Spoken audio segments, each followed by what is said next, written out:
Life update. I just moved to Singapore for a regional marketing role. To others, this may be nothing dahil set in stone naman ang path na yan for them. But for a probinsyano like me, who grew up thinking that the only way out was to work abroad, this is a milestone. Hindi ko rin alam kung paano ako nakarating dito. Ang sigurado lang ako dahil ito sa mga taong tumaya at naniwala. Una na dito ang airmats at airpods ko na hindi lang sa sayawan lumalaban kundi game na game din ilaban ang lahat para masuportahan kaming magkakapatid. Dahil ito sa Yusung Scholarship Foundation, utang ko ang college diploma ko sa kanila. Dahil ito sa PNG na tumaya sa probinsyanong fresh grad na ito to handle some of its biggest brands and customers.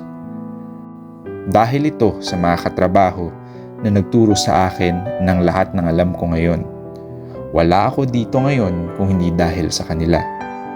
Dahil ito sa mga kaibigan na takbuhan at pahingahan pag nakakabaliw na ang buhay. At higit sa lahat, dahil ito kay Giselle. Kasama ko siya sa pangarap na ito. Lagi niya ang sinasabi sa akin pag ako'y bagsak na, "Kaya mo yan, ikaw kaya ang manok ko." Giselle's unwavering faith has been my greatest guide and source of strength through it all. And babe, nandito na tayo. My story is not unique. It's the common Filipino story. Doing the hard work to defy all odds and being humble to ask for help. What is different is that I'm just incredibly lucky to have had so many good people in my life who were willing to help.